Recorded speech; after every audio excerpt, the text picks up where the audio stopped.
El predicador y la oración. Edward Kendrick Bones. Capítulo 1. El carácter y la predicación. Estudie la santidad universal de la vida. Su utilidad entera depende de esto, porque sus sermones, al fin y al cabo, no duran sino 1 hora o 2, empero su vida predica toda la semana. Si Satanás puede tan solo hacerle un ministro sórdido amador de alabanzas, de placeres, y buenas comidas, ha arruinado su ministerio. Dese usted mismo a la oración y consiga sus textos, sus pensamientos y sus palabras de Dios. Lutero empleaba sus 3 mejores horas del día en oración. Robert Murray Cheyenne. La oración está sumamente relacionada con el éxito de la predicación de la palabra. Esto expone el apóstol Pablo en su epístola a los Tesalonicenses. Por lo demás, hermanos, orad por nosotros, para que la palabra del Señor corra y sea glorificada, así como lo fue entre vosotros. 2 TS 3:2.1. Esto es, la oración abre el camino para que la palabra de Dios corra sin estorbos, y crea la atmósfera favorable para que cumpla su propósito.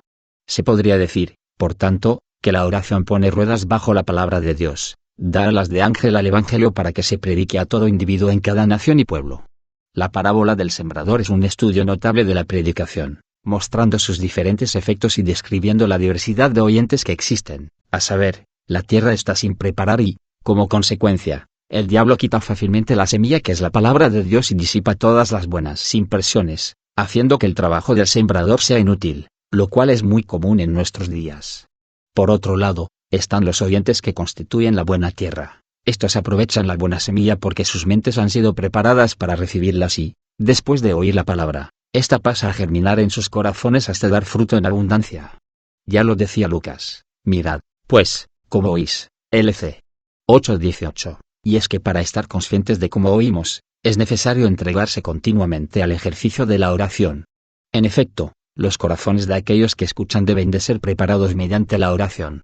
De otro modo, aunque al principio parezca que la palabra comienza a brotar, luego todo se pierde, sencillamente por la falta de oración, vigilancia y cuidado. Sabemos que el carácter, como la suerte del Evangelio, está confiado al predicador. Él hace o deshace el mensaje de Dios al hombre. En otras palabras, el predicador es el conducto áureo a través del cual fluye el aceite divino. Pero este conducto debe ser, no solo áureo, sino que ha de estar bien abierto y son para que el aceite pueda tener una corriente plena, ininterrumpida y sin pérdida. Sin embargo, es importante que reconozcamos que el hombre hace al predicador. Es decir, el mensajero, es, si es posible, más que el mensaje, el predicador, más que el sermón, hace al sermón. Así como la leche del seno materno que da vida no es sino la vida a la madre, así todo lo que el predicador dice está añadiendo e impregnando lo que el predicador es. El tesoro está en vasos de barro y el gusto del barro puede impregnarlo y decolorarlo. El hombre entero, está finalmente detrás del sermón. La predicación no es la obra de 1 hora, sino la manifestación de una vida. Se necesitan 20 años para hacer un sermón porque se necesita 20 años para hacer al hombre.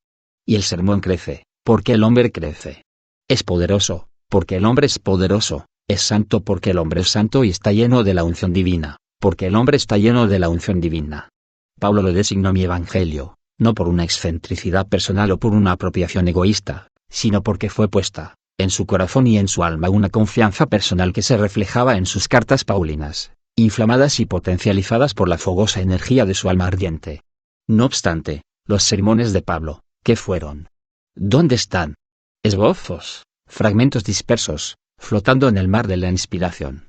Sin embargo, el hombre, Pablo, más grande que sus sermones, vive para siempre, en forma completa, rasgos y estatura, con su moldeador a mano en la iglesia. Y es que la predicación no es sino una voz. La voz en el silencio muere, el texto se olvida, el sermón huye de la memoria, mas el predicador vive.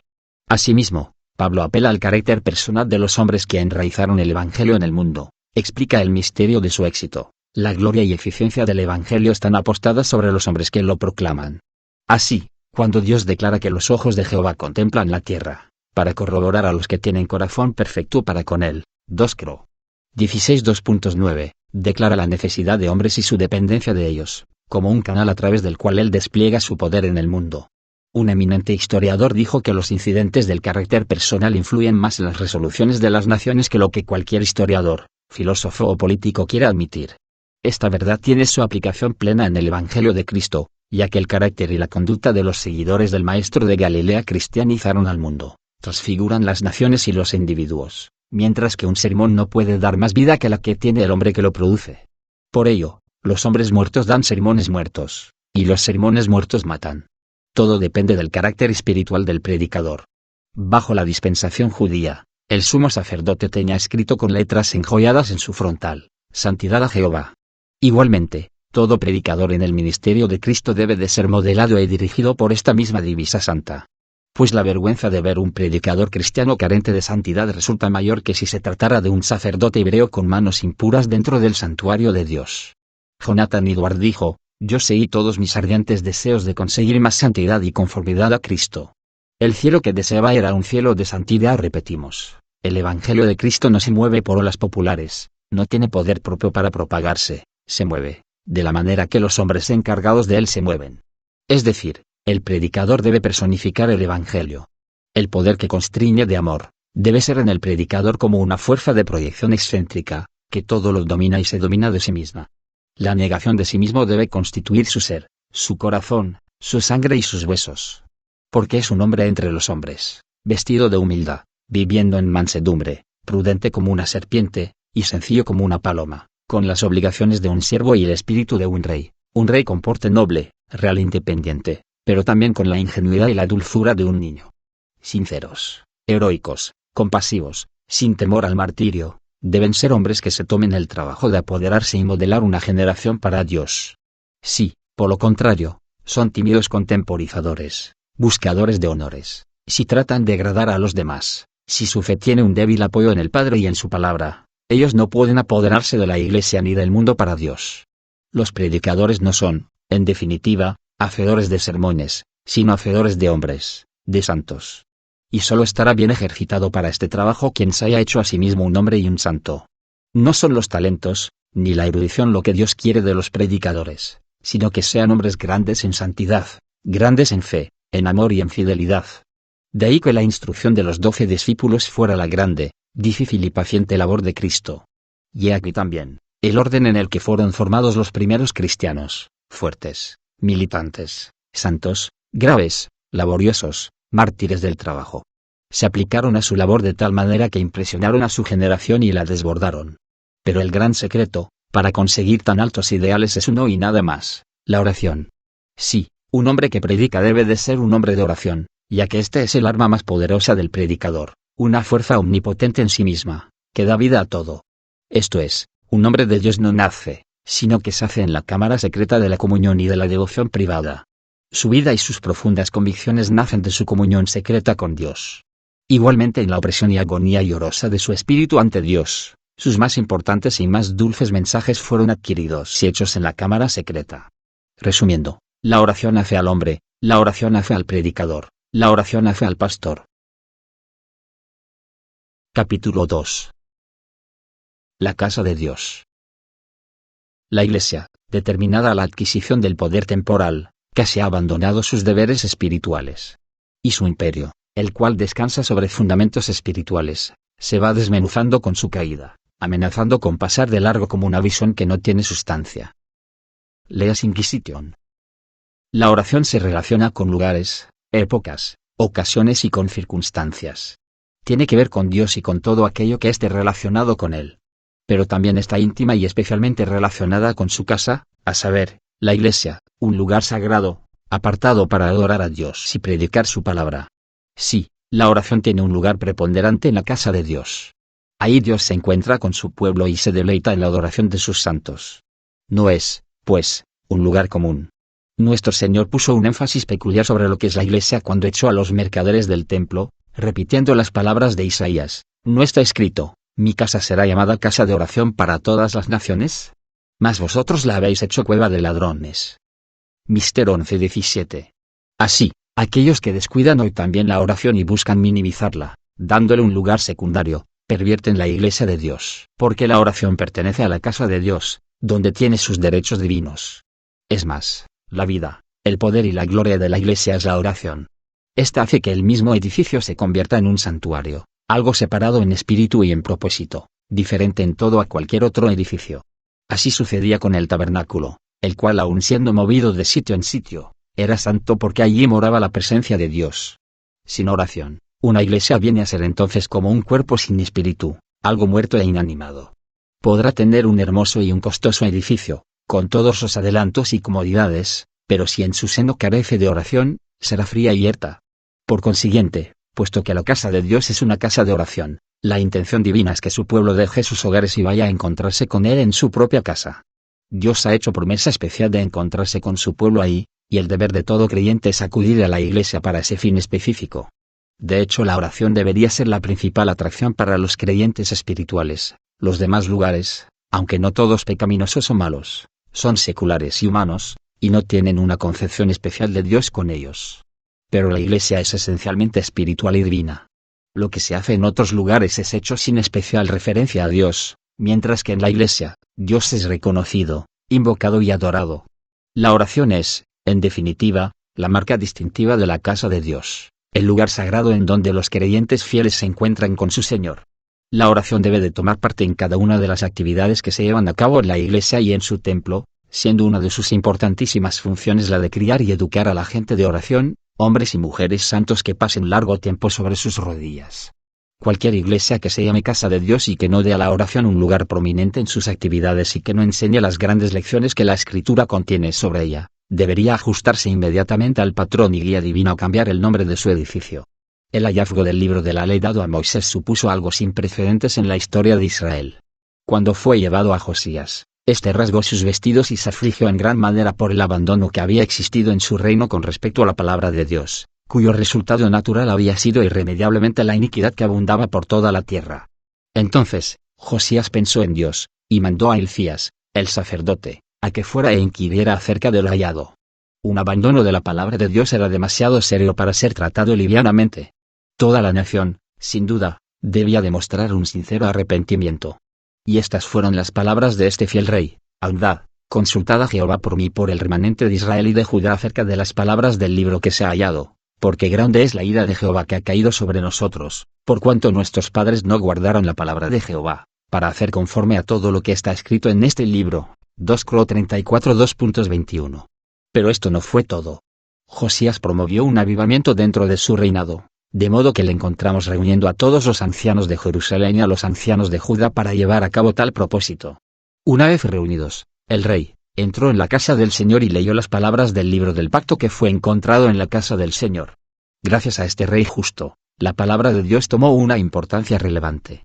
Josías la estimó de tal manera que consultó a Dios en la oración sobre su propia palabra, y se cuidó de instruir a la gente que le rodeaba sobre las maravillas de su contenido. Asimismo, cuando Esdras volvió de Babilonia y buscaba la restauración de su nación, todo el pueblo se reunió como un solo hombre en la plaza que estaba delante de la puerta de las aguas. Y dijeron a Esdras, el escriba, que trajese el libro de la ley de Moisés, el cual había dado a Israel. Y el sacerdote Esdras trajo la ley delante de la congregación, así de hombres como de mujeres y de todos de los que podían entender, el primer día del mes séptimo. Y leyó en el libro delante de la plaza que está delante de la puerta de las aguas, desde el alba hasta el mediodía, en presencia de hombres y mujeres y de todos los que podían entender, y los oídos de todo el pueblo estaban atentos al libro de la ley. Ne. 8.2.13. Este fue el gran día de la lectura de la palabra de Dios en Judá. Un verdadero avivamiento. Los líderes leían la ley delante del pueblo, cuyos oídos estaban atentos a lo que Dios tenía que decirles. Pero no solo fue un día de lectura de las Escrituras, fue también un tiempo de predicación de la palabra, así como lo indica el siguiente pasaje, y leían en el libro de la ley de Dios claramente, y ponían el sentido, de modo que entendiesen la lectura. Ne. 8.2.8. He aquí la definición escritural de la predicación: leer la palabra de Dios de modo que la gente pueda oír y entender las palabras, no desviándonos de su contenido. Esta es la clase de predicación que necesitamos hoy día, una predicación clara y expositora, para que la palabra de Dios pueda tener efecto en los corazones. Es cierto que la predicación tópica, polémica, histórica y otras formas de sermones tienen sus usos en determinados momentos.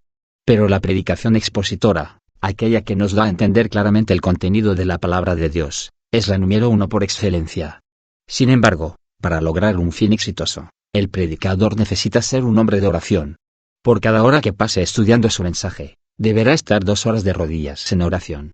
Por cada hora que dedica a un pasaje oscuro de la Escritura, habrá de estar 2 a solas con su Señor.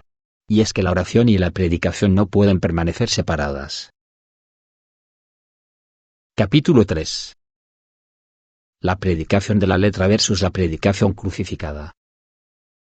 No creo que mis anhelos de avivamientos fueran ni de la mitad de fuertes de lo que deberían haber sido, y tampoco puedo entender que un pastor evite el estar en un continuo contacto ardiente con el Maestro y haciendo, de este modo, tanto daño a la Iglesia. Edward Payson. Las más dulces gracias, por una ligera perversión, pueden llevar un muy amargo fruto. El sol da vida, pero las insolaciones son mortales. Esto es, la predicación es para dar vida, pero puede matar.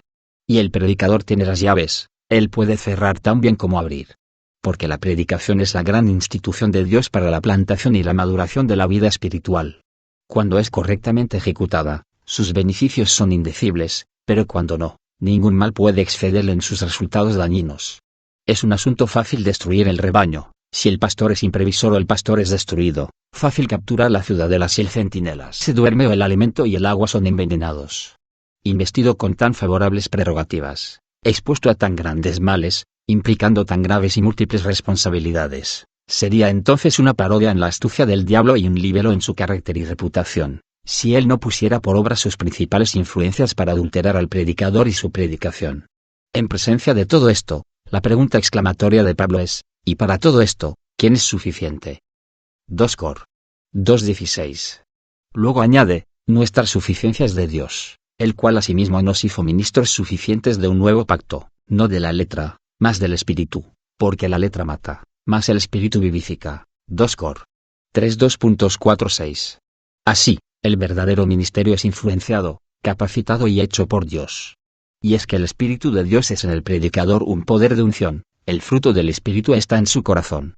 Su predicación da vida, como la resurrección da vida, ardiente como en el verano y fructífera, como en el otoño.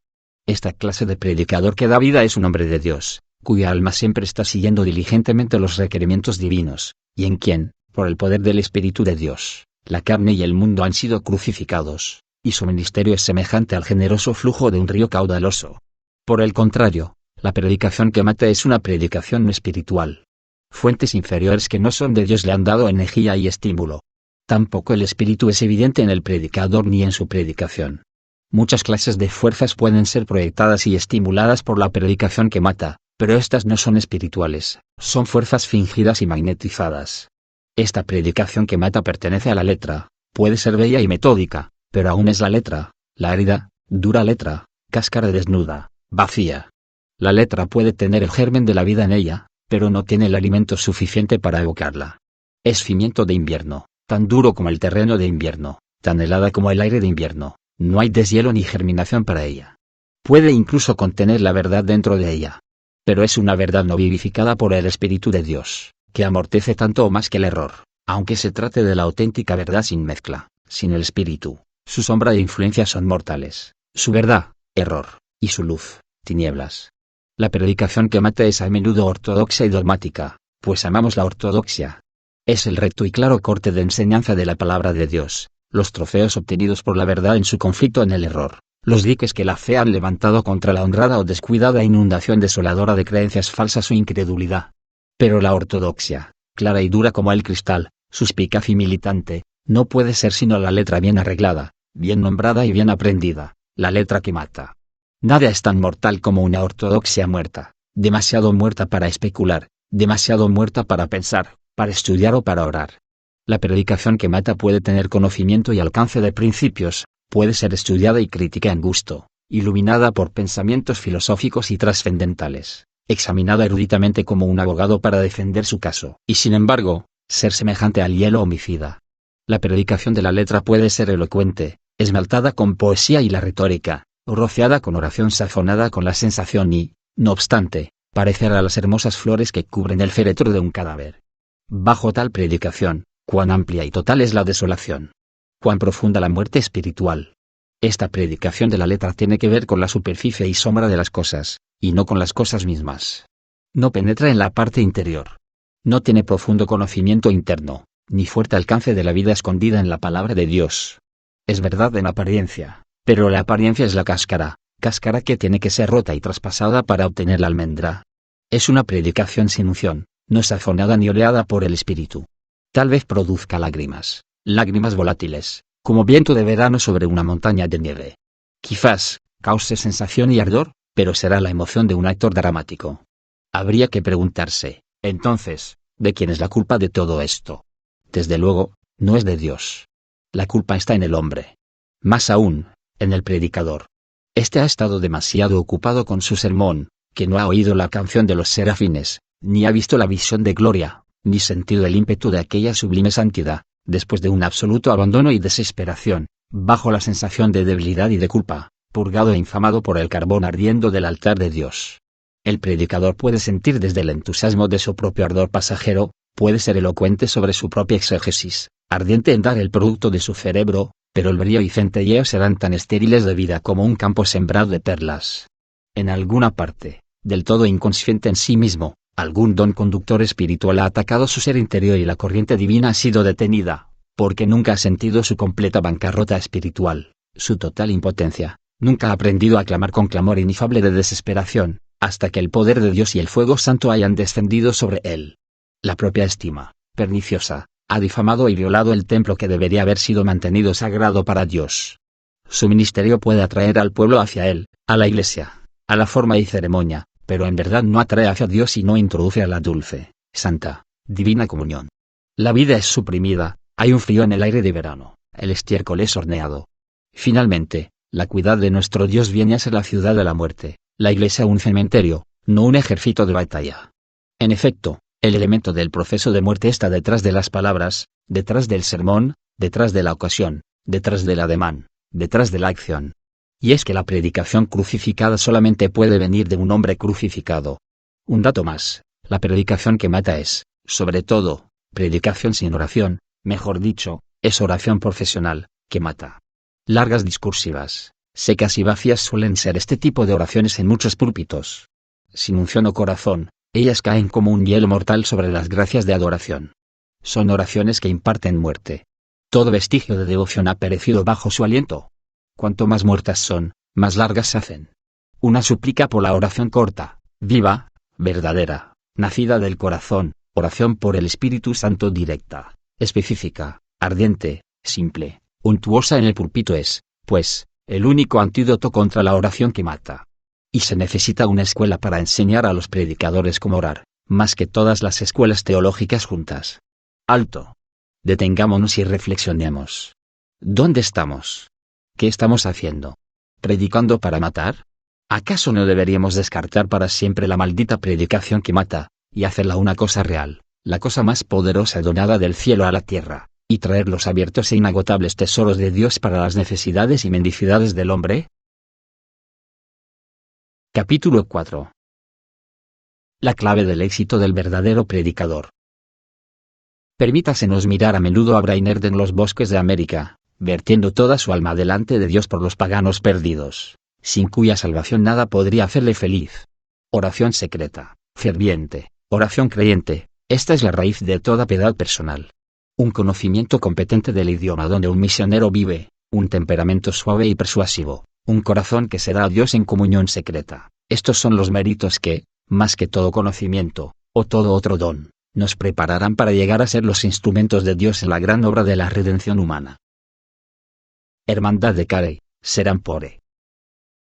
Hay dos tendencias extremas en el ministerio, una es encerrarse en sí mismo, fuera de toda comunicación con el pueblo, tal como lo hicieron los monjes y los ermitaños de antaño, los cuales se encerraron alejándose de los hombres para estar más cerca de Dios, creían ellos.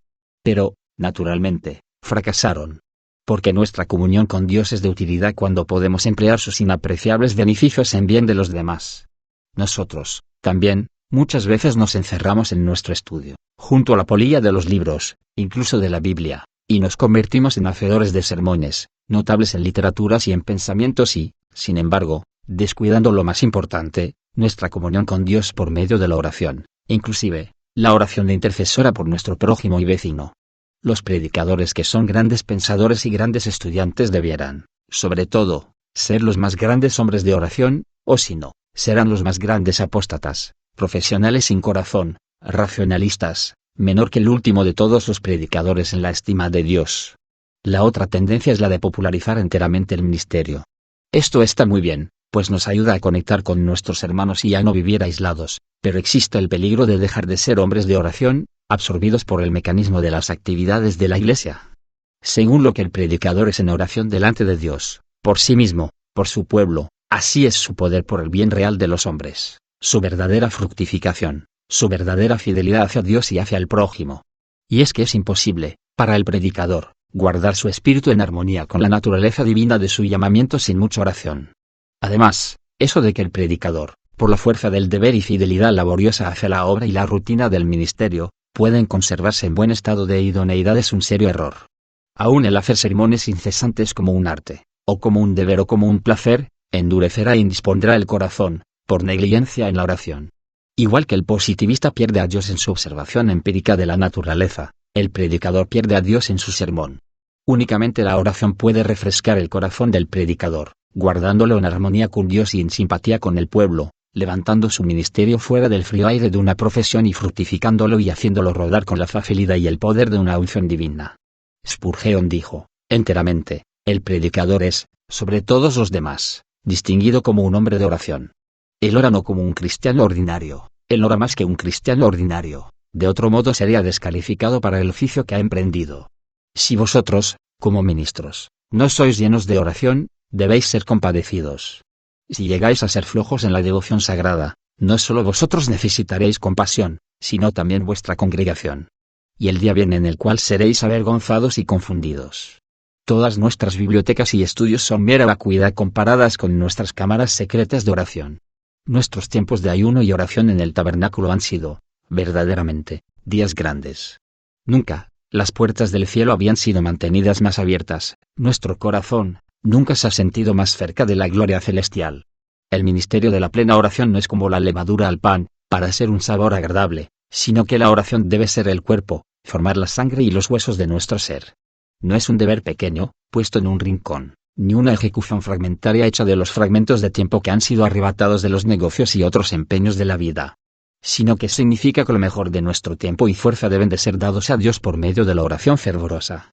No quiere decir que la comunión secreta queda absorbida en el estudio o abismada en las actividades de los ministerios, sino que la comunión secreta primero, el estudio y actividades después, ambos deben de ser refrescados y hechos eficientes por la comunión secreta. La comunión no es el pequeño atavío prendido sobre nosotros, mientras estuvimos atados a las faldas de nuestra madre, ni una acción de gracias de un cuarto de minuto hecha sobre una comida de una hora. Emplea más tiempo y apetito que nuestras más grandes comilonas o más ricas fiestas. Debe penetrar tan fuertemente en el corazón y vida como penetró en las lágrimas y clamor de Cristo. 5.2.7. Debe desarrollar el alma en una agonía de deseo como lo hizo Pablo y ser un fuego como la oración ferviente y efectiva de Santiago, aquella cualidad que, cuando la ponemos en el incensario de oro delante de Dios, obra poderosas revoluciones espirituales. Por tanto, lo que hace mucho en nuestra predicación, debe de darse mucha importancia. Pues el carácter de nuestra oración determinará el carácter de nuestra predicación. Esto es, oración ligera hará predicación ligera, mientras que una oración fuerte hará fuerte la predicación. El predicador debe de ser preeminentemente un hombre de oración, su corazón tiene que graduarse en la escuela de oración. En todo ministerio importante para bien, la oración ha sido siempre una ocupación seria. Ninguna erudición puede suplir la falta de oración. Ningún celo, ni diligencia, ni estudio, ni dones, suplirán su necesidad. Hablar a los hombres acerca de Dios es una gran cosa, pero hablar a Dios acerca de los hombres es aún más grande. Nunca hablará bien y con éxito verdadero a los hombres sobre Dios, quien no haya aprendido bien a hablar a Dios acerca de los hombres. Capítulo 5. La clave del éxito del verdadero predicador. Continuación. Si algún ministro puede estar satisfecho sin conversiones, no tendrá ninguna conversión. C. H. Spurgeon. La oración, en la vida del predicador, en el estudio del predicador, en el púlpito del predicador, debe ser una fuerza conspicua y fecunda, y un ingrediente del todo impregnante. No debe jugar un papel secundario, ni ser mero barniz, pues al predicador le es dado estar con su Señor toda la noche en oración. LC 6:12. O sea, para entrenarse en la negación de sí mismo en oración, se le encarga mirar a su maestro, que levantándose muy temprano, salió y se apartó a un lugar solitario, y ahí oró. Mister 1:35. El estudio del predicador ha de ser en una cámara secreta, en un metel. Que cada pensamiento pueda ascender hacia el cielo antes de ser transmitido a los hombres. Que cada parte del sermón pueda ser perfumada por el aire del cielo, porque Dios estuvo en el estudio. Igual que un motor no se mueve hasta que el fuego está encendido, así la predicación, con toda su maquinaria, perfección y pulimiento, está completamente paralizada en cuanto a resultados espirituales se refiere, hasta que la oración ha prendido y creado el vapor. Y es que la textura, delicadeza y fortaleza del sermón suele ser a menudo mucho escombro, a menos que el impulso poderoso de la oración esté en él. El predicador debe, pues, poner a Dios en el sermón, mover a Dios hacia el pueblo, antes de que él pueda mover el pueblo hacia Dios por medio de sus palabras. Dicho de otra manera, es menester que el predicador haya tenido audiencia y constante acceso a Dios, antes de que pueda tener acceso al pueblo. Es necesario repetir y reiterar, que la oración, como mero hábito, como un cumplimiento llevado a cabo por mera rutina o de una manera profesional es una cosa muerta y podrida. Tal oración, no tiene conexión con la oración por la que abogamos, aquella que empeña y coloca sobre el fuego cada elemento elevado del ser del predicador, oración que es nacida de una vital unidad con Cristo y de la plenitud del Espíritu Santo, la que brota de lo profundo, sobreabundando en fuentes de tierna compasión, solicitud inmortal por el bien eterno del hombre. Un celo consumidor por la gloria de Dios, una entera convicción de la dificultad y delicadeza de la obra del predicador y de la necesidad imperativa de la más poderosa ayuda de Dios. La oración fundada en estas solemnes y profundas convicciones es la única oración verdadera. La predicación respaldada por semejante oración es la única predicación que siembra la simiente de la vida eterna en los corazones humanos y edifica a los hombres para el cielo. Cierto de que puede haber predicación popular, predicación agradable y atractiva, predicación muy intelectual, literaria y fuerte de entendimiento, con su medida y forma de lo bueno. Pero la predicación que asegura el propósito de Dios debe ser nacida de la oración desde el texto hasta el exordio, hecha germinar y guardada como fuerza vital en los corazones de los oyentes por las oraciones del predicador, mucho después de que la ocasión haya pasado. Hay innumerables predicadores que pueden exponer excelentes sermones según su orden, pero sus efectos son de corta vida y no entran como un factor, para nada, en las regiones del espíritu, donde la terrible guerra entre Dios y Satán, el cielo y el infierno, está empeñándose. Podemos excusar la pobreza espiritual de nuestra predicación de muchas maneras, pero el verdadero problema se encontrará en la falta de urgente oración en presencia de Dios y en el poder del Espíritu Santo.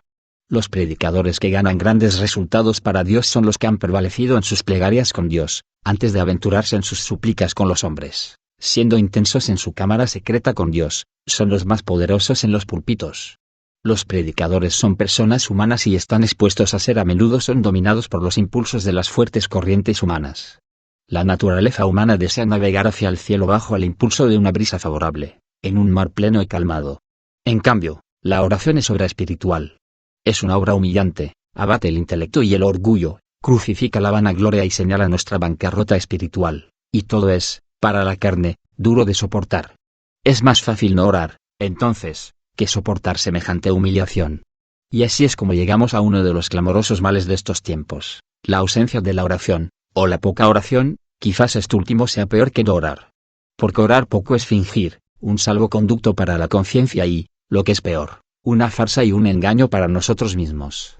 La estima que ponemos en la oración es evidente por el poco tiempo que damos a ella, apenas se cuenta en el conjunto de las cosas del día, a la última hora antes de irnos a dormir, y ya con el pijama puesto.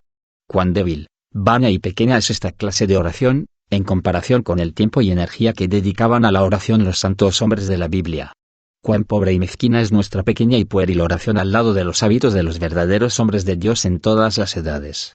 A los tales, la providencia entregó las llaves del reino, y por medio de ellos obró sus maravillas espirituales en este mundo. Gran oración es signo y sellos de grandes caudillos del Señor, y el ardor de las fuerzas conquistadoras con las que Dios coronó sus labores. Y es que Dios no interviene en la obra del predicador como por casualidad o principios generales, sino que viene por la oración y la urgente necesidad especial. La comisión dada a los apóstoles para predicar fue una hoja en blanco hasta que fue llena en el Pentecostés gracias a la oración perseverante. Los resultados superficiales de muchos ministerios, la debilidad de otros, se encuentran en la carencia de oración. Ningún ministerio puede salir bien sin mucha oración, y esta oración debe de ser fundamental, siempre permanente, siempre creciente.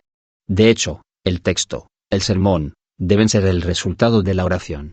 Esto es, el estudio debe ser bañado en oración, todos los deberes impregnados de oración y su espíritu entero, el espíritu de oración.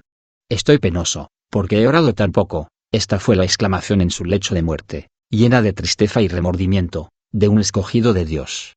Yo deseo una vida de más verdadera oración, dijo el arzobispo Tait de Canterbury antes de morir. Así podíamos decir todos lo mismo y esto podíamos todos asegurar. Los verdaderos predicadores de Dios se han distinguido por una cualidad: fueron hombres de oración. Difiriendo a menudo en muchas cosas, tuvieron, sin embargo, un centro común. Pueden haber partido de diferentes puntos y de diferentes caminos, pero convergieron en un punto: la oración.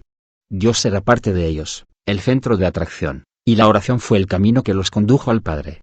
Estos hombres oraron, y no de vez en cuando, no un poco de tiempo regulares o desocupados, sino de tal manera que sus oraciones entraron y formaron su carácter. Oraron de modo que influenciaron sus propias vidas y las vidas de otros. Oraron de tal forma que crearon la historia de la Iglesia y modificaron la corriente de los tiempos. Emplearon mucho tiempo en la oración, no porque marcaron la sombra en el cuadrante solar o las manecillas del reloj, sino porque para ellos era tan importante y atractiva que casi no podían abandonarla. Sí, la oración fue para ellos lo que la oración fue para Pablo, una contienda con ardiente esfuerzo del alma, o lo que fuera para Jacob, una lucha y un dominio. Capítulo 6. Hombre de oración. Los grandes maestros y profesores de doctrina cristiana han encontrado siempre en la oración su más elevado manantial de iluminación. Para no irnos más allá de los límites de la Iglesia inglesa, recordemos al obispo Andrews, que empleó diariamente 5 horas sobre sus rodillas. Y es que los más grandes resultados prácticos que han enriquecido y hermoseado la vida humana, en los tiempos cristianos, han sido alcanzados por la oración. Canon Liddon. Si bien las oraciones públicas deben ser breves y fervorosas, sin embargo, en nuestra comunión privada con Dios, el tiempo es un factor esencial a su valor. Esto es, mucho tiempo empleado con Dios es el secreto de toda oración de éxito. Es más, nuestras oraciones cortas deben agudeza y eficacia a las grandes oraciones que las han precedido. Las oraciones cortas prevalecientes no pueden ser hechas por uno que no ha prevalecido con Dios en una poderosa lucha de larga continuidad. La victoria de fe de Jacob no hubiera podido ser ganada sin la lucha de toda la noche. Porque el conocimiento de Dios no puede hacerse por llamadas repentinas. Dios no confiere sus dones a hombres que vienen y van casual y apresuradamente. Cristo, quien en esto también, como en otras cosas, es nuestro ejemplo, empleó muchas noches enteras en oración. He aquí, igualmente, una lista de hombres ejemplares que hicieron de la oración la clave de su éxito ministerial. El conocido Charles Simeon, por ejemplo, tenía la costumbre de hacer oración desde las 4 hasta las 8 de la mañana. También, el señor Wesley empleó 2 horas diarias en oración. De él se dice que se consideró que la oración debía ser su ocupación más que otra cualquier cosa y que, en más de una ocasión, los que le vieron salir de su cámara secreta, afirmaron reconocer una serenidad de cara próxima al resplandor. Asimismo, John Fletcher Woods manchó los muros de su cuarto con el aliento de sus oraciones. Yo no podía levantarme. Dijo sin levantar mi corazón a Dios. Y solía preguntar a cierto amigo suyo, ¿le encuentro orando? El arzobispo Leighton permanecía tanto a solas con Dios que parecía estar en perpetua meditación. Oración y alabanzas fueron sus ocupaciones y su placer, dice su biógrafo. El obispo Ken estaba tanto con Dios, que se dijo de él que su alma estaba enamorada del Señor. Estaba con él antes de que su reloj diera las 3 de la mañana y el obispo Asbury expresó lo siguiente: yo me propongo levantarme a las 4, tan a menudo como pueda, y emplear 2 horas en oración y meditación. Samuel Rutherford, la fragancia de cuya piedad es aún rica, se levantaba a las 3 de la mañana para encontrarse con Dios en oración. En cuanto a Joseph Alleine, se levantaba a las 4 de la mañana para ocuparse en la oración hasta las 8. Si se encontraba de que había hombres de negocios que ya se ocupaban de sus asuntos antes de que él estuviera levantado, exclamaba: «Oh, cuánto me avergüenza esto. ¿No merecen los negocios de mi maestro más que los suyos?». Este era el plan de oración de Robert Cheyenne, uno de los más santos y entre los más dotados de los predicadores de Escocia. Yo necesito emplear las mejores horas en comunión con Dios. Es mi más notable y fructífero empleo, y no debe ser arrojado en un rincón. Las horas de la mañana, de las 6 a las 8, son de las más ininterrumpidas, y deben ser así empleadas. Después del té es mi mejor hora, y aquella debe de ser solemnemente dedicada a Dios. No debo tampoco suspender el bueno y viejo hábito de la oración antes de ir a la cama, sino que debo protegerme para guardarme contra el sueño. Cuando me despierto en la noche debo de levantarme a orar. También, un poco tiempo después del desayuno, puede dedicarse a la intercesión. Edward Payson dejó en las duras maderas las huellas en donde sus rodillas presionaron tan a menudo y por tanto tiempo. Su continua instancia en oración, Fueran cuales fueran las circunstancias, es el hecho más notable de su historia, y señala el deber de todos los que quieren esforzarse en alcanzar su eminencia. A sus ardientes y perseverantes oraciones se debe, sin duda, atribuir en una gran medida sus distinguidos y casi ininterrumpidos éxitos. Se cuenta también la anécdota del marqués de Renty, para quien Cristo fue muy precioso. Este ordenó a sus sirvientes llamarle de sus devociones después de media hora, pero cuando aquel, a la hora indicada, vio a través de una abertura que la cara de su amo estaba marcada con tal santidad, no quiso llamarlo. Los labios del marqués estaban moviéndose, pero él estaba en completo silencio. Así que el sirviente esperó durante 1 hora y media, entonces, le llamó, y su amo le respondió que la media hora le había parecido muy corta. William Bramwell es famoso en los anales del metodismo tanto por su santidad personal como por sus éxitos maravillosos en la predicación. Pero, sobre todo, por las maravillosas respuestas a sus oraciones, oraba muchas horas seguidas. Casi vivía sobre sus rodillas.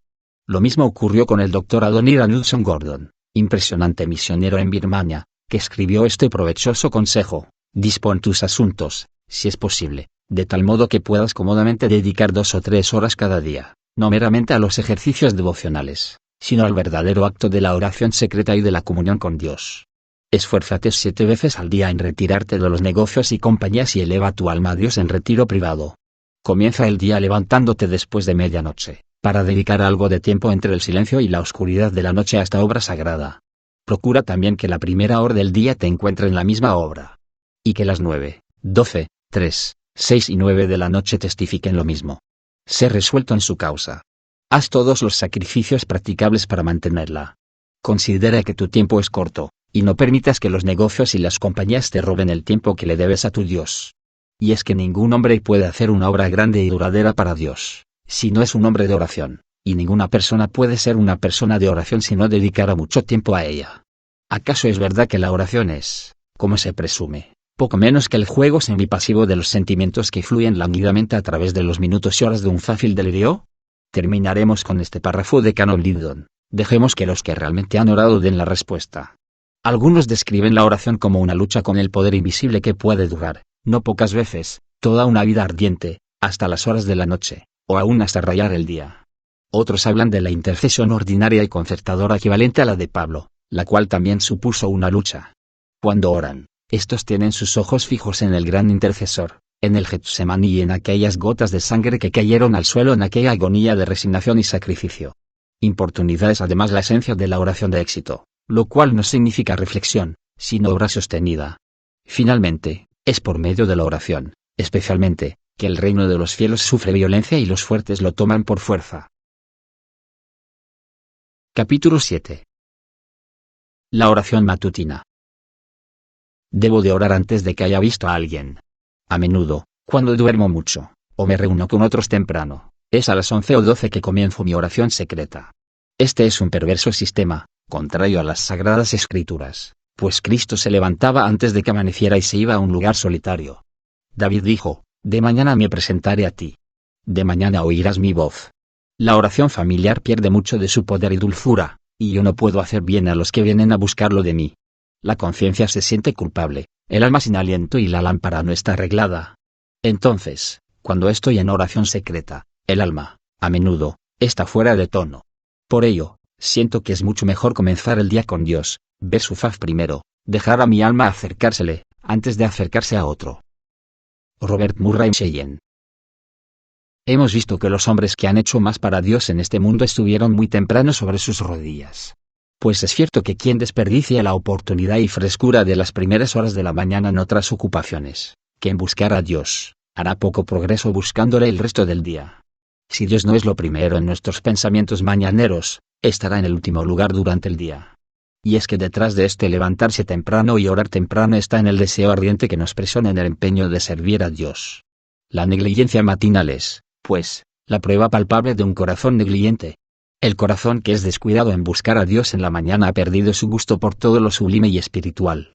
Un deseo en la búsqueda de Dios que no pueda romper las cadenas del sueño es una cosa débil y no hará sino poco bien en relación a Dios, después de haberse gratificado a sí mismo plenamente. Este anhelo por lo divino que hemos dejado atrás al principio del día, por la culpa del diablo y del mundo, nunca recuperará su lugar.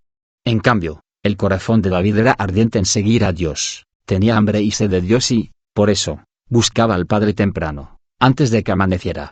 El lecho y el sueño no podían encadenar su alma y su vehemencia de seguir a Dios. Y Cristo, nuestro máximo ejemplo, ansiaba la comunión con Dios. Así, se levantó mucho antes de que amaneciera, e iba a la montaña a orar. De hecho, los discípulos, cuando estaban completamente despiertos y avergonzados de su abandono, sabían dónde podían encontrarle. Pero no es simplemente el levantarse temprano lo que coloca a los hombres en el frente de Dios, sino el ardiente anhelo que remueve y rompe todas las cadenas de indulgencia con el yo. Empero de levantarse, sin duda, da expresión, incremento y fortaleza al anhelo. Esto es, si ellos hubieran estado en la cama siendo indulgentes consigo mismos, el anhelo habría sido apagado. Sin embargo, el anhelo les levantó y les esforzó en seguir a Dios. Y este cuidado y acción al llamamiento dio a su fe apoyo en Dios, a sus corazones la dulcísima y plena revelación del Padre. A su vez, esta fortaleza de fe y plenitud de revelación les hizo santos por eminencia y este halo de su santidad ha llegado hasta nosotros, quienes hemos entrado en el goce de sus conquistas. Tomamos, no obstante, nuestra plenitud en gozo y no en producciones, es decir, nosotros construimos sus tumbas y escribimos sus epitafios, pero nos descuidamos de seguir su ejemplo. Necesitamos una generación de predicadores que busquen a Dios, para que Él pueda ser como el rocío para ellos, plenitud de alegría y fortaleza, a través de todo el calor y el trabajo del día. Nuestra pereza en seguir a Dios es, en definitiva, nuestro clamoroso pecado. Los hijos de este mundo son más sabios que nosotros, pues al menos ellos están sobre sus asuntos temprano y tarde. Mientras que nosotros no buscamos a Dios con ardor y diligencia. Finalmente, ningún hombre alcanza a Dios si no sigue a prisa tras Él, y ninguna alma sigue a prisa a Dios si no le sigue desde muy de mañana. Capítulo 8. El predicador devoto. Hay una necesidad manifiesta de influencia espiritual en el ministerio de la época presente. Lo siento por mi propio caso y lo veo en el caso de otros. Pero temo que hay entre nosotros demasiado temperamento de mente bajo, administrativo, maquinador y calculador. Estamos esforzándonos más de lo conveniente para complacer los gustos de los hombres y los prejuicios de otros. Sin embargo, el ministerio es de gran y santo asunto, que debe encontrar en nosotros un sencillo hábito de espíritu y una santa pero humilde indiferencia a todas las cosas consecuenciales. El defecto principal en el ministerio cristiano es, pues, la necesidad de un hábito devocional. Richard Cecil. Nunca como hoy hubo mayor necesidad de hombres y mujeres santos, y más imperativo aún es el llamado a que hayan predicadores santos y dedicados a Dios. Pues el mundo se mueve con saltos gigantescos. Satán tiene sobre él su garra y mando para hacer que todos sus movimientos se subordinen a sus fines. La religión debe, por tanto, hacer su mejor obra, presentar sus más atractivos y perfectos modelos. En otras palabras, por todos los medios, la santidad moderna debe de ser inspirada por más altos ideales y por más grandes posibilidades del espíritu. Pablo vivió sobre sus rodillas para que la iglesia de Éfeso pudiese medir la elevada, vívida, profunda e inmensurable santidad, y ser llenos de toda la plenitud de Dios. 3:19. Epafras también se abatió a sí mismo con el agotador trabajo e intrépido conflicto de la oración ferviente, hasta que los hermanos de la iglesia de Colosas pudiesen estar firmes, perfectos, y cumplidos en todo lo que Dios quiere. Col.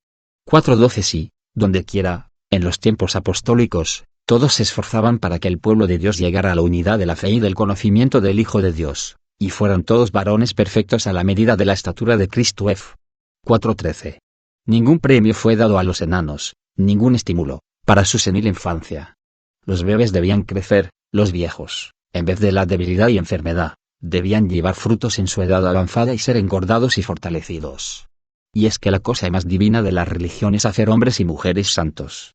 Ni aumento de dinero, ni genio, ni cultura pueden mover las cosas hacia Dios. Únicamente la santidad vigoriza el alma, el corazón arde en amor, con un deseo de más fe, más oración, más celo y más consagración. Este es el secreto del poder. Y esto es lo que necesitamos y debemos tener. Los hombres han de ser la encarnación de una plena y ardiente devoción para Dios. De hecho, el avance de la providencia ha sido detenido precisamente por falta de eso. El genio, aún más elevado y dotado, la educación, aún la erudita y refinada, la posición, la dignidad, los hombres honorables, los pobres eclesiásticos, todo ellos no puede mover esta carroza de nuestro Dios. Porque la oración es el creador a la vez que el canal de la devoción. Es decir, el espíritu de devoción es el espíritu de oración, la oración y la devoción están tan unidas como el alma y el cuerpo. Así, no hay oración verdadera sin devoción, ni devoción sin oración. El predicador, por consiguiente, debe de estar rendido a Dios en la más sagrada devoción. Él no es un hombre profesional, su ministerio no es una profesión, es una institución divina, una devoción divina. Está dedicado a Dios, su blanco, aspiraciones y ambición son para el Señor y hacia el Señor, y para ello, la oración es tan esencial como lo es el aliento para la vida.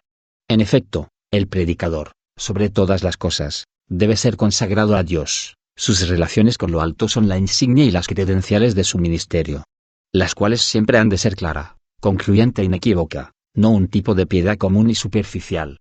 Es más, si el predicador no sobresale en gracia, no sobresale en nada, si no predica por medio de su vida, carácter y conducta, su predicación nada vale. Si su piedad es ligera, su predicación puede ser tan suave y dulce como la música y, sin embargo, su peso será como el peso de una pluma, fugaz como la nube de la mañana o el rocío matinal. Devoción hacia Dios. No hay sustituto para esto en carácter y en conducta del predicador. Mientras que la devoción a una iglesia, a una organización, o a la ortodoxia, son engaños y vanidades cuando llegan a ser el manantial de inspiración o el alma de un llamamiento. Dios debe ser el mayor manantial de los esfuerzos del predicador, la fuente y corona de toda su fatiga. El nombre y honor de Jesucristo y el avance de su causa deben ser el todo en todo. Repetimos, el predicador no debe tener inspiración sino en el nombre de Jesucristo, y no hay otra ambición que no sea tenerle glorificado. Entonces, la oración será una fuente de motivaciones, el medio de perpetuo avance y el medidor de su éxito. Sin embargo, es posible que aún algunos se atrevan a pensar que la edad presente tal vez sea una edad mejor que la pasada, pero hay una distancia infinita entre el mejoramiento de una edad por la fuerza de la civilización que avanza y su mejoramiento por el aumento de la santidad y semejanza con Cristo, por medio de la oración. Los judíos fueron mucho mejores cuando Cristo vino que en las edades pasadas. Era la edad de oro de su religión farisaica. Pero su áurea edad religiosa crucificó a Cristo. Nunca hubo más oración, nunca menos oración. Nunca más sacrificios. Nunca menos sacrificios. Nunca menos idolatría. Nunca más idolatría. Nunca más adoración en los templos, y nunca menos adoración a Dios. Nunca más servicios de labios, nunca menos servicios de corazón. Dios adorado por labios cuyos corazones y manos crucificaron al Hijo de Dios. Pensemos en esto y hablemos cada vez que tengamos la tentación de creer que nuestra condición espiritual es mejor que la de antaño, cuando realmente estamos descuidando el verdadero hábito de la oración devocional y consagrada. Capítulo 9. El gran ejemplo de David Reiner. Yo encarecidamente le recomiendo mucha comunión con Cristo, una comunión creciente. Hay cortinajes que deben ser abiertos en Cristo, que nunca hemos visto, nuevos pliegues de amor en Él. Me despierta que nunca alcance el lejano término de aquel amor, hay tantos pliegues en Él. Por consiguiente, cabe profundo, fatigue, trabaje y afánese por Él, y dedícale todo el tiempo posible cada día. Él será adquirido en la labor. Samuel Rutherford. Dios tiene ahora, y ha tenido, muchos de estos hombres, predicadores devotos y plenos de oración, hombres en cuyas vidas, la oración ha sido una fuerza poderosa, controladora y conspicua. El mundo ha sentido su poder honrado de lo alto. La causa de Dios se ha movido poderosa y velozmente por sus oraciones, la santidad ha brillado en sus características con refulgencia divina. Y Dios encontró a uno de los hombres que estaba buscando en David Reiner, cuya obra y nombre han pasado a la historia. No fue un hombre ordinario, sino que fue capaz de brillar en cualquier compañía. Era el camarada del sabio y de los que tenían dones, eminentemente adaptado para llenar los más atrayentes púlpitos y trabajar entre los más refinados y cultos, quienes estuvieron tan ansiosos de asegurarle como pastor suyo. Jonathan Edwards dio testimonio de que era un joven de distinguidos talentos, tenía un extraordinario conocimiento de los hombres y de las cosas, grandes poderes de conversión, aventajando en su conocimiento de la teología y verdaderamente a pesar de su juventud, un predicador extraordinario, especialmente en todas las materias relacionadas con la religión experimental. En palabras textuales, Edwards llegó a afirmar, no conocía uno igual, de su edad y posición, en el claro conocimiento de la naturaleza y esencia de la verdadera religión. Su manera de orar fue casi inimitable. Su erudición era muy considerable, y tenía dones extraordinarios para el púlpito y también añadió, su vida muestra el camino exacto para el éxito en la obra del misterio. Él lo buscó como un soldado busca la victoria en medio de un asedio o una batalla, o como un hombre que corre en una carrera para ganar un gran premio. Animado por el amor a Cristo y a las almas, como trabajó. Siempre fervientemente. No solamente en palabra y doctrina, en público y privado, sino también en oraciones de día y de noche, luchando con Dios en secreto y dando a luz con indecible gemido y agonía hasta que Cristo fuera formado en los corazones del pueblo al que fuera enviando.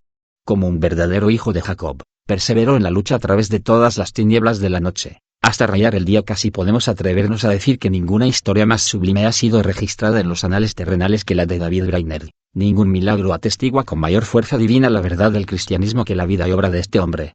En completa soledad, en las selvas vírgenes de América, luchando día y noche con una enfermedad, ignorante en el cuidado de las almas, teniendo acceso a los indios, por un largo periodo de tiempo, únicamente por medio del inhábil instrumento de un intérprete pagano, con la palabra de Dios en su corazón y en su mano, su alma encendida con la llama divina, un lugar y tiempo para verter su alma en oración al Padre, plenamente estableció la adoración a Dios y aseguró todos sus buenos resultados.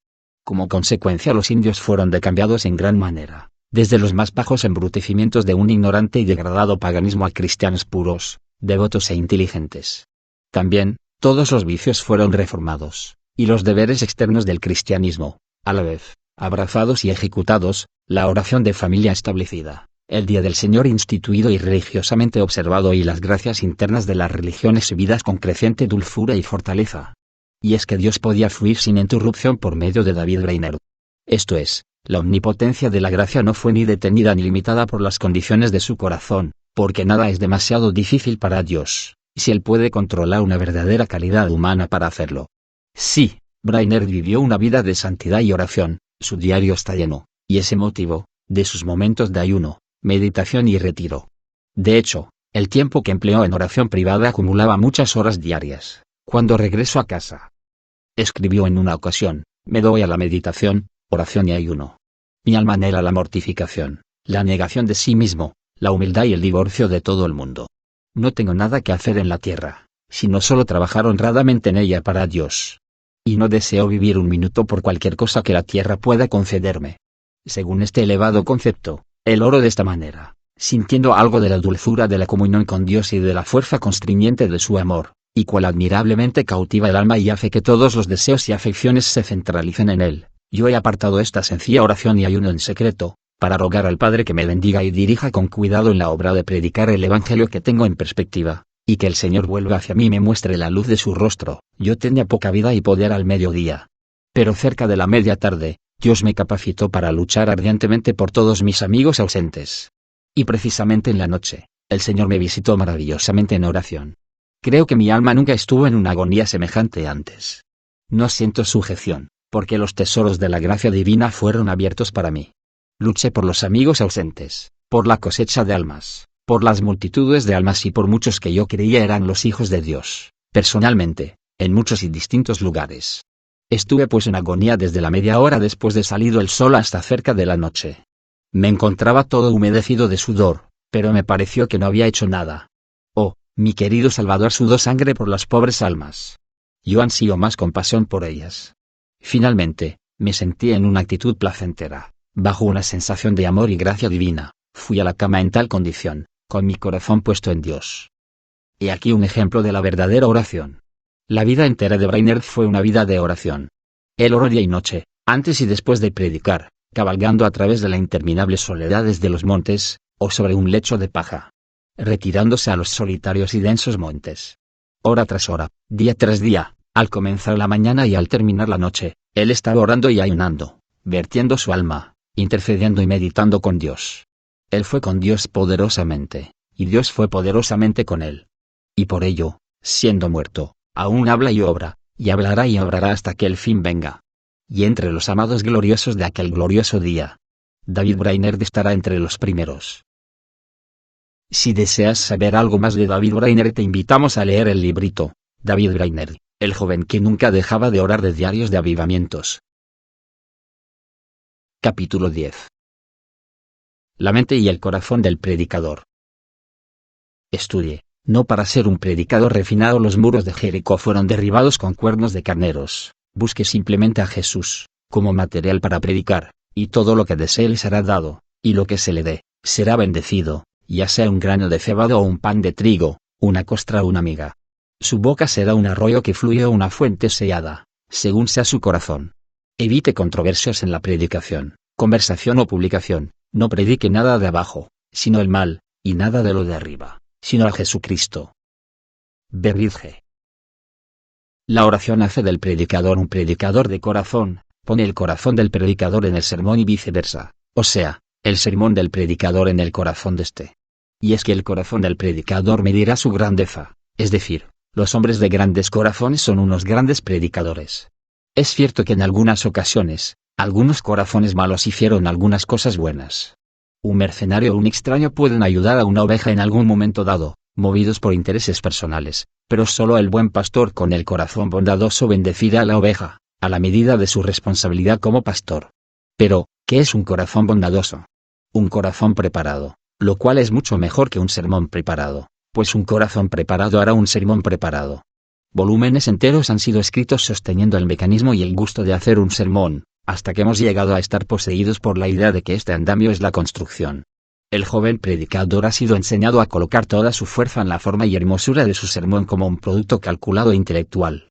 Hemos, por este medio, cultivado un gusto vicioso entre el pueblo, levantando el clamor por un talento en lugar de gracia, elocuencia en lugar de piedad, retórica en lugar de revelación, reputación y brillo en lugar de santidad. Por ello, hemos perdido la verdadera idea y poder de la predicación, hemos perdido la punzante convicción de pecado, la rica experiencia y el elevado carácter cristiano y la autoridad sobre las conciencias que siempre resulta de la predicación genuina. Nuestra gran falta no está, pues, en la cultura de la mente, sino en la cultura del corazón, porque no meditamos en Dios y en su palabra, y no velamos, ayunamos y oramos lo suficiente. ¿Puede la ambición, que codicia la alabanza y la posición, predicar el evangelio de aquel, quien no hizo de sí mismo ninguna reputación y tomó la forma de un siervo? ¿Puede el soberbio, el vanidoso, el egoísta, predicar el evangelio de aquel, quien fue modesto y humilde?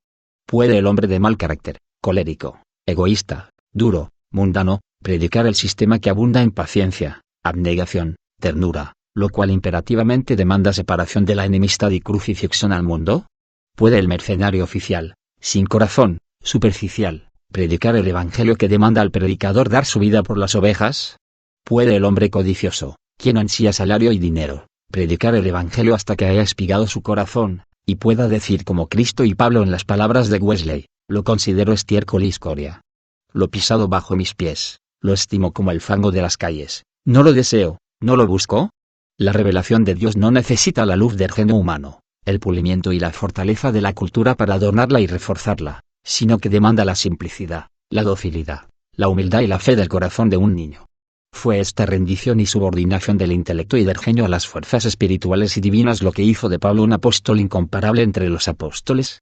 Y fue esto también lo que dio a Wesley el poder necesario para propagar sus trabajos en la historia de la humanidad. En efecto, nuestra gran necesidad es la preparación del corazón. Lutero lo puso como un axioma: el que ha orado bien, ha estudiado bien. Esto no significa que los hombres no tengan que pensar y usar su intelecto, sino que usarán su intelecto quienes cultiven más su corazón. Estos estarán más capacitados para estudiar la Biblia y sondear las profundidades y embrollos de la compleja psicología humana. En otras palabras, la predicación es la mente, y su fuente es el corazón. Así, nosotros podemos ampliar y profundizar el canal, pero si no tenemos buen cuidado con la pureza y profundidad de la fuente, nuestro canal estará seco o contaminado. El problema es que creemos que casi cualquier hombre de inteligencia común tiene sentido suficiente para predicar el Evangelio, cuando verdaderamente muy pocos tienen esa gracia suficiente para hacerlo. El corazón es el salvador del mundo, la cabeza, el genio, el cerebro o los dones naturales nos salvan. Pues el Evangelio solo fluye a través de los corazones. Las fuerzas más poderosas son fuerzas del corazón. Las gracias más dulces y amables son gracias del corazón. Grandes corazones hacen grandes caracteres divinos. Porque Dios es amor, 1 Juan 4:16, y no hay nada más grande que el amor, nada más grande que Dios. Es más, los corazones hacen el cielo, y el cielo es amor. No hay nada más elevado y más dulce que el cielo. Ahí, en el cielo, el homenaje de la cabeza no influye, de hecho, allí serviremos a Dios únicamente con nuestros corazones. Sin embargo, uno de los más serios y más populares errores del púlpito moderno es poner más del pensamiento que de la oración, y más de la cabeza que del corazón. Recordemos, entonces, que el buen pastor su vida da por las ovejas, Juan 10:11, a saber, la cabeza nunca hace mártires, es el corazón el que rinde la vida al amor y a la fidelidad. Se necesita un gran valor para ser un fiel pastor, valor que brote del corazón. Fue el corazón precisamente lo que hizo bajar al Hijo de Dios del cielo y lo trajo a la tierra, y es el corazón igualmente lo que atraerá a los hombres hacia el cielo. Qué fácil es, no obstante, llenar la cabeza que preparar el corazón. Hombres de corazón es lo que el mundo necesita para simpatizar con sus dolores, para quitar sus tristezas, compadecer sus miserias y aliviar sus penas. No meros intelectuales. Cristo mismo, el varón de dolores, Isaías 53 2.3, fue preeminentemente un hombre de corazón. Dame tu corazón es, por consiguiente, la demanda de Dios a los hombres. Dame, hijo mío, tu corazón, y miren tus ojos por mis caminos. Proverbios 23-26. Asimismo, dame tu corazón es la demanda del hombre al hombre. Capítulo 11. El arte de predicar, una unción de Dios. Todos los esfuerzos del ministro serán vanos, o peor que vanos, si no tiene unción.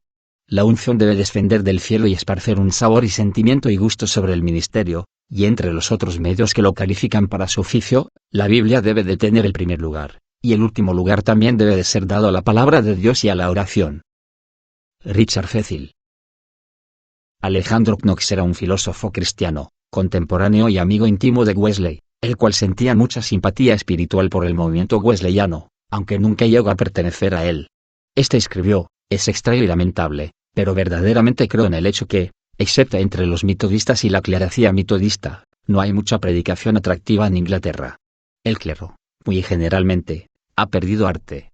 Hay, lo concibo, en las grandes leyes del mundo moral una especie de compresión secreta, semejante a las afinidades químicas, entre las verdades religiosas rectamente promulgadas y los sentimientos más profundos de la mente humana.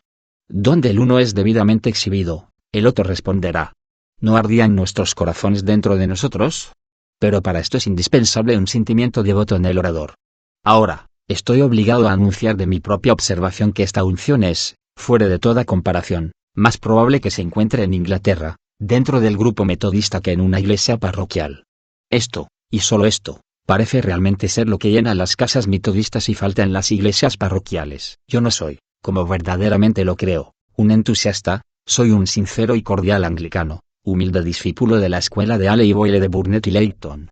Pero debo asegurar que cuando estuve en este país, ahora hace 2 años, no oí un solo predicador que me enseñara como mis grandes maestros, sino como los que consideran metodistas. Y desespero de encontrar un tono de instrucción para el corazón en ninguna otra parte. Los predicadores metodistas, aun cuando yo no puedo aprobar siempre todas sus expresiones, hacen más segura difusión de esta religión pura y verdadera. Yo sentí verdadero placer el domingo pasado. Puedo dar testimonio de que el predicador habló, a la vez, palabras de verdad y templanza.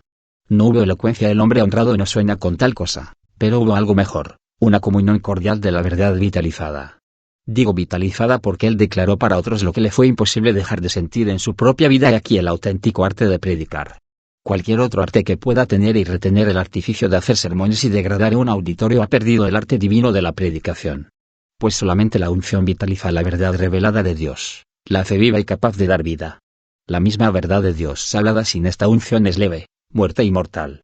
Aunque abunde en la verdad, con pensamientos graves, aunque brille con retórica, aunque esté dirigida con lógica, aunque esté potencializada con ardor, sin esta unción divina, prorrumpe en muerte y no en vida.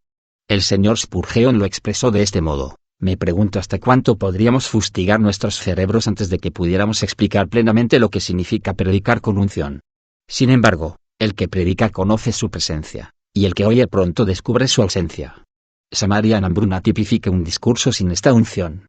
Jerusalén, con sus fiestas y viandas gordas, llenas de tuétano, sirve para representar un sermón enriquecido con esta unción.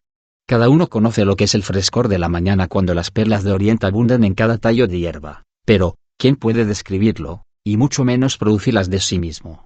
Tal es el misterio de la unción espiritual. Sabemos pero no podemos decir a otros lo que es. Es tan fácil como insensato falsearlo.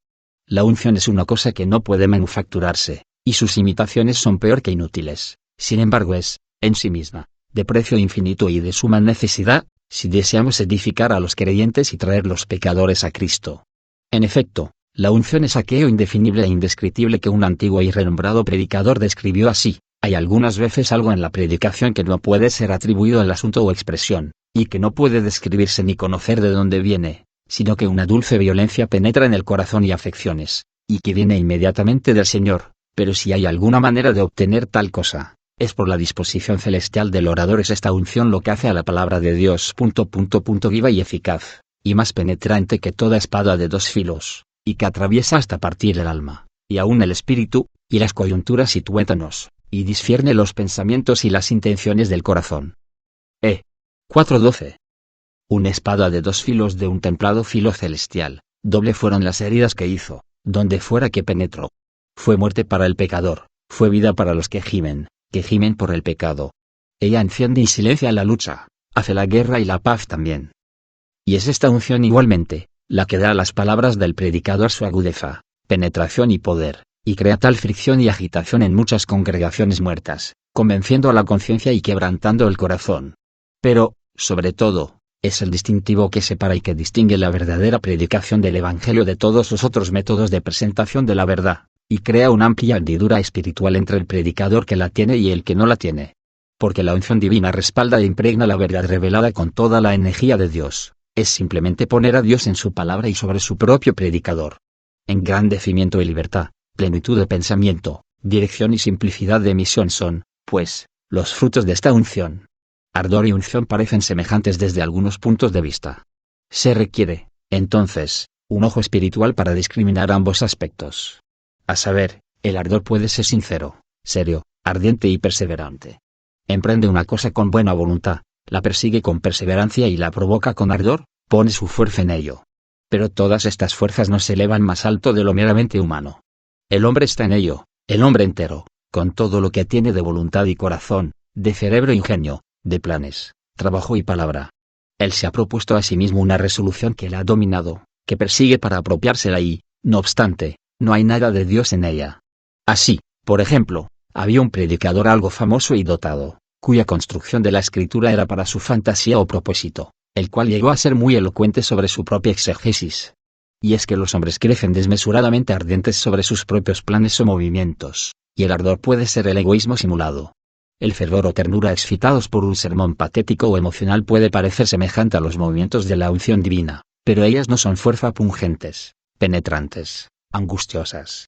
Ningún bálsamo curativo para el corazón hay en estos movimientos superficiales, simpáticos, emocionales, no son radicales, no descubren el pecado, ni lo cubre. ¿Cómo distinguir entonces la verdadera unción del ardor? La unción genuina viene al predicador no por el estudio, sino en la cámara secreta. Es la destilación celestial en respuesta a la oración, la destilación del Espíritu Santo. Ella impregna, difunde, ablanda, filtra, corta y clama. Es el don de Dios y la señal puesta a sus propios mensajeros, el distintivo del cielo dado a los verdaderos escogidos y valientes, quienes lo han buscado a través de muchas horas de oración batalladora y llena de lágrimas. En definitiva, la unción es el ungimiento del Espíritu Santo que separa al ministro para la obra de Dios y lo califica para ello. Esta unción es la habilitación divina por la cual el predicador realiza los fines peculiares y salvadores de la predicación. Sin esta unción, no hay verdaderos resultados espirituales. Esta unción divina es lo que genera, por la palabra de Dios, los resultados espirituales que fluyen del Evangelio. Otorga al predicador libertad y engrandecimiento de pensamiento y de alma, una soltura, plenitud y dirección de palabra que no pueden asegurarse por ningún otro proceso. Tan imposible es que el corazón humano sea barrido de la dureza y pecado por las fuerzas humanas, como lo es que las rocas sean barridas por la fluxión incesante del océano. Esta unción es, además, una fuerza consagradora, y su presencia es la prueba continua de aquella consagración. Otras fuerzas y motivos pueden llamar al predicador a la obra, pero solo esta es consagración. Dicho de otra manera, una separación para la obra de Dios por el poder del Espíritu Santo es la única consagración reconocida como legítima por Dios. La unción divina, el ungimiento celestial, es lo que el púlpito necesita hoy y debe tener, un aceite divino y celestial puesto en ello por la imposición de la mano de Dios, que ablanda y lubrica al hombre íntegro corazón, cabeza y espíritu, hasta que lo aparta de todos los motivos y designios terrenales, seculares, mundanales, egoístas y ambiciosos, y lo acerca a todo lo que es puro y agradable a Dios. Y lo más maravilloso es que esta unción no pertenece a la memoria o época del pasado, ni es un don enajenable, sino que es un don presente y perpetuo, que aumenta por el mismo proceso por el que fue primeramente obtenido, por la oración incesante a Dios, por apasionados deseos en pos de lo divino, por estimarla, por buscarla con incesable ardor y devoción. pues esta unción viene directamente de Dios en respuesta a la oración. Corazones de oración son los únicos corazones que son llenados con este aceite, labios de oración son los únicos que son ungidos con esta unción divina. Sí, la oración, mucha oración es el precio de la unción en la predicación. Sin la oración incesante, la unción nunca viene al predicador. Sin perseverancia en la oración, la unción, semejante al maná guardado, cría gusanos. Capítulo 12. La oración de intercesora del predicador por su iglesia. Denme 100 predicadores que no le teman a nada sino al pecado, y no deseen nada sino a Dios. No me importa que ellos sean clérigos o laicos. Los tales harán temblar las puertas del infierno y establecerán el reino del cielo en la tierra. Pues Dios no hace nada, sino es en respuesta a la oración. John Wesley. Los apóstoles conocían la necesidad y el valor de la oración en su ministerio. Ellos confesaron que su elevada comisión como apóstoles, en lugar de relevarlos de la necesidad de orar, los comisionaba a ella por la necesidad más urgente. Así que, excesivamente celosos de que ninguna otra obra importante agotara su tiempo y los privara de darse con persistencia a la oración y al misterio de la palabra, HCH 6.2.4, señalaron laicos para llevar a cabo los delicados y absorbentes deberes de ministrar a los pobres. Dijo Pablo, orando día y noche, continuamente. 1 TS 3:10. No en vano estos santos apóstoles concibieron que ellos desempeñarían sus elevados y solemnes deberes de comunicar fielmente la palabra de Dios únicamente si permanecían e insistían en el ejercicio de la oración. Y esta oración apostólica fue abrumadora. Oraron, pues poderosamente día y noche para atraer a su pueblo a las más elevadas regiones de la fe y de la santidad. Qué sublimidad de alma, qué pureza y elevación de motivos, qué desinterés, qué sacrificio personal, qué trabajo tan agotador. Qué ardor de espíritu y qué tacto divino se requieren para ser intercesor de los hombres. Esto es, el predicador debe entregarse a sí mismo a la oración de intercesora de sus feligreses, no para que ellos puedan simplemente ser salvos, sino para que sean poderosamente salvados. Los apóstoles se entregaron a sí mismos a la oración para que sus santos pudieran ser perfectos, que no pudieran tener un poco de gusto por las cosas de Dios, sino que pudieran ser llenos de toda la plenitud de Dios. F. 3:19. Pablo no confiaba en su predicación apostólica para conseguir este fin, sino que, por esta causa, dobló sus rodillas al Padre. Y la oración de Pablo llevó a sus convertidos más allá en la elevada calzada de la santidad de su predicación. Epafras hizo tanto más con la oración por los santos de Colosas que con su predicación. Él trabajó fervientemente siempre en oración por ellos, para que pudieran estar perfectos y cumplidos en toda la voluntad de Dios. Col. 4:12. Si en años posteriores los líderes de la Iglesia hubieran sido tan exigentes y fervientes en orar por su pueblo como lo fueron los apóstoles, los tristes y oscuros tiempos de mundanalidad y apostasía no habrían dañado la historia, eclipsado la gloria y detenido el avance del cuerpo de Cristo. Igualmente, el predicador que haya aprendido en la escuela de Cristo, el elevado y divino arte de la intercesión por su pueblo, conocerá el arte de la predicación. Los predicadores son preeminentemente líderes de Dios y principalmente responsables de la condición de la Iglesia. Ellos moldean el carácter, dan tono y dirección a la vida eclesial. La Iglesia es divina, el tesoro que encierra es celestial, pero lleva la impresión de lo humano, el tesoro está en vasijas de barro, y toma gusto del vaso. Por consiguiente, la Iglesia de Dios es hecha por sus líderes, ya sea que ella los haga o sea hecha por ellos, será, pues, lo que sean sus líderes, espiritual, si ellos son espirituales, o secular, si ellos lo son. Porque una iglesia raramente se rebela contra o se eleva sobre la religión de sus líderes. Así, por ejemplo, los reyes de Israel dieron carácter a la piedad de Israel. La oración es una de las eminentes características de una dirección espiritual fuerte. Los hombres de poderosa oración son hombres de poder y amoldan las cosas. Su poder con Dios tiene la senda de conquista.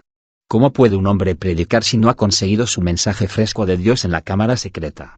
¿Cómo puede predicar si no tiene su fe avivada, su visión lúcida y su corazón caldeado por su estrecha unión con Dios? Ay del púlpito cuyos labios no son tocados por esta llama de la cámara secreta. Árido y sin unción será siempre, y las verdades divinas nunca vendrían con poder de semejantes labios. Hasta donde los intereses verdaderos de la religión atañen, un púlpito sin una cámara secreta siempre será una cosa estéril. Edades de gloria milenial han sido perdidas por una iglesia falta de oración. Más aún, la venida de nuestro Señor ha sido postergada indefinidamente por una iglesia falta de oración. El infierno se ha ensanchado y se han llenado sus horrorosas cavernas en presencia del servicio muerto de una iglesia falta de oración. Orad sin cesar. 1 TS 5:17. es la última llamada del clarín para los predicadores de este siglo.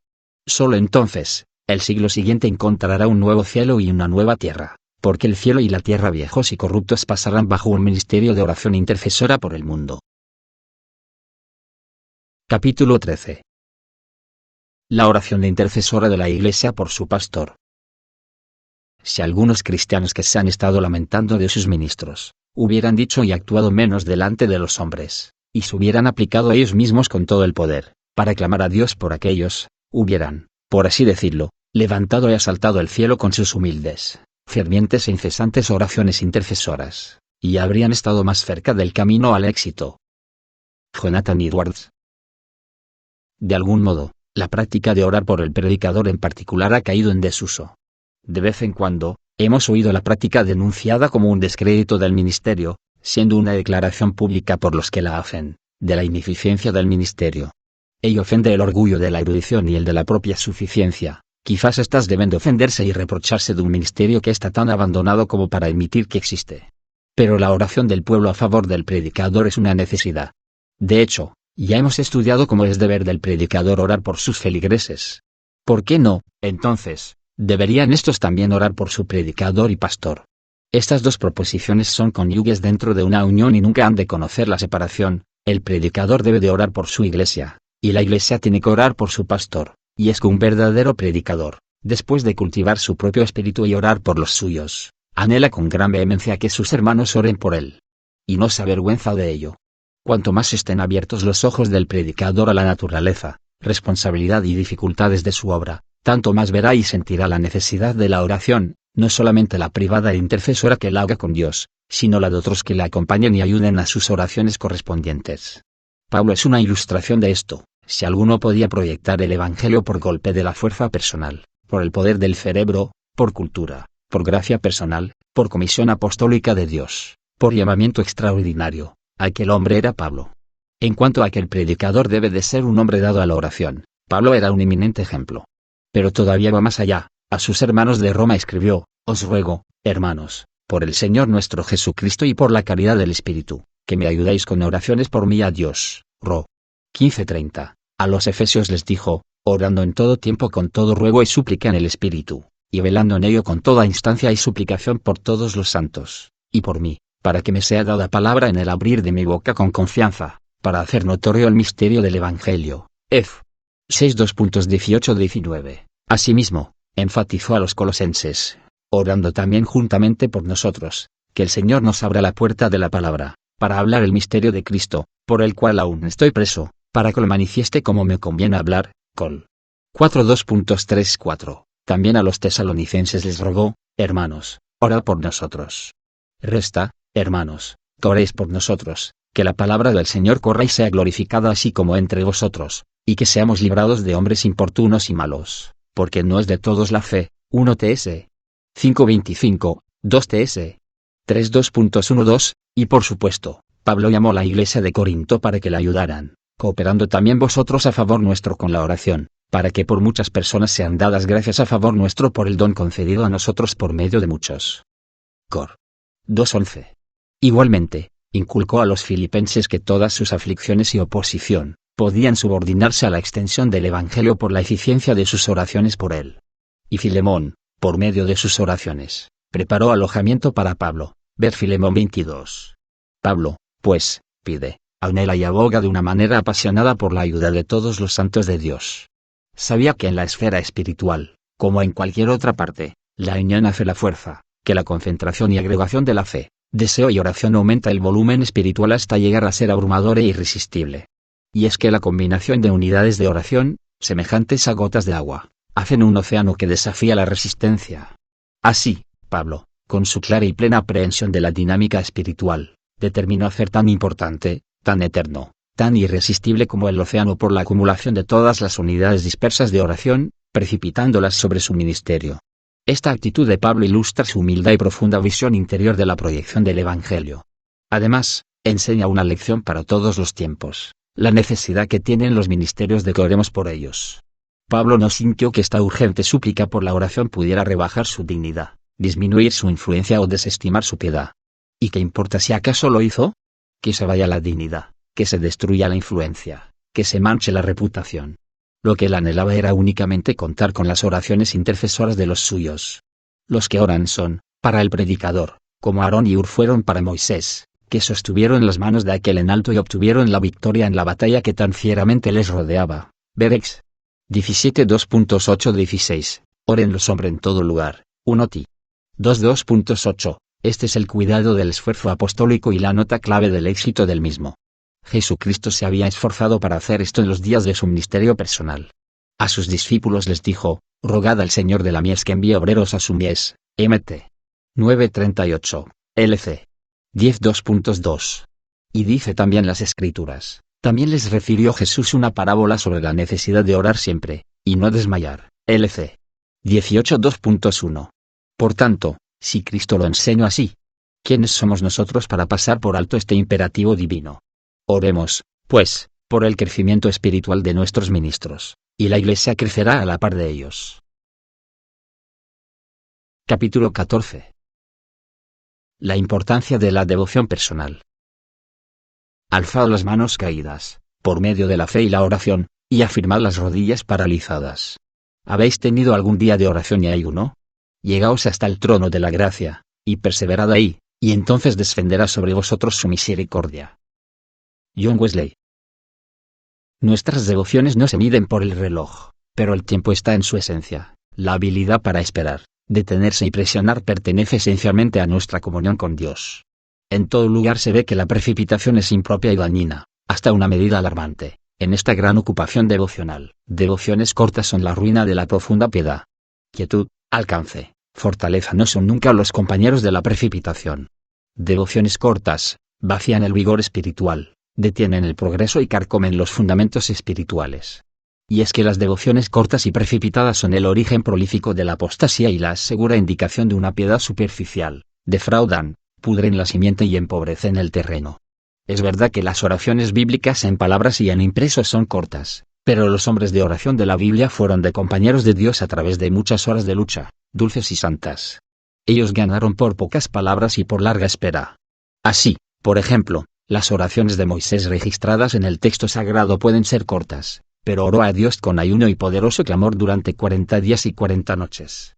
Igualmente, la exposición de la oración de Elías puede condensarse en unos pocos y breves párrafos, pero sin duda Elías, quien oraba empleó muchas más horas de fiera lucha y elevada comunión con Dios antes de que tuviera fuerzas para decir a Acab: no habrá lluvia ni rocío en estos años, si no es por mi palabra. 1 Re. 17:2.1. El sumario verbal de las oraciones de Pablo es también corto, pero sabemos que orando de noche y de día con gran insistencia. 1 Ts. 3:10. Y el Padre Nuestro es un divino epítome para labios infantiles, pero el hombre Jesucristo oró muchas noches enteras antes de que su obra fuera hecha. Sus devociones de toda la noche y largamente sostenidas fueron las que dieron a su obra su pulimiento y perfección, y a su carácter la plenitud y la gloria de su divinidad. Entonces, ¿cuál es el problema para que los hombres y mujeres de hoy no tengan devocionales intensos? A saber, la obra espiritual es una obra desgastadora, y a los hombres les repugna hacerla. La oración, la verdadera oración cuesta un gasto de seria atención y de tiempo, lo cual no apetece al ser humano. Pocas personas son hechas de tan fuerte fibra que quieran hacer tan costoso gasto cuando la obra superficial bien puede pasar en el mercado. Henry Martin lamentaba que la falta de lectura devocional privada, y cortedad de oraciones por medio del incesante trabajo de hacer sermones, producían mucha extrañeza entre Dios y su alma. Él juzgó que había dedicado demasiado tiempo a las administraciones públicas y demasiado poco a la comunión privada con Dios. Y fue impresionado, entonces, para apartar tiempo en ayuno y para dedicar tiempo a la oración solemne. Y como resultado de esto, él relató más tarde: fui auxiliado esta mañana para orar durante 2 horas. Tal experiencia vivió William Wilberforce. Yo debo dedicar más tiempo para las devociones privadas. Escribió: he estado demasiado tiempo en público. La cortedad de las devociones privadas mata el alma por hambre, ella crece pobre y lánguida. He estado velando hasta muy tarde. Y tras un fracaso en el Parlamento, llegó a afirmar: déjenme registrar mi pena y mi vergüenza, y todo, porque probablemente, las devociones privadas han sido acortadas, y así Dios me permitió tropezar. Así pues, solamente hay un remedio contra las devociones cortas: más tiempo y a horas más tempranas para la oración, lo cual actuaría inmediatamente en reavivar y vigorizar la vida espiritual decaída de muchos, y se manifestaría en un santo vivir, ya que una vida santa no sería una cosa tan rara y tan difícil si nuestras devociones no fueran tan cortas y apresuradas. Y un temperamento cristiano en su dulce y desapasionada fragancia no sería una herencia tan extraña y desesperada, si nuestras permanencias en la cámara secreta fueran alargadas e intensificadas. En otras palabras, vivimos tan mezquinamente porque oramos de una forma mediocre. Abundancia de tiempo para festejarnos en nuestras cámaras secretas traerá gordura a nuestras vidas.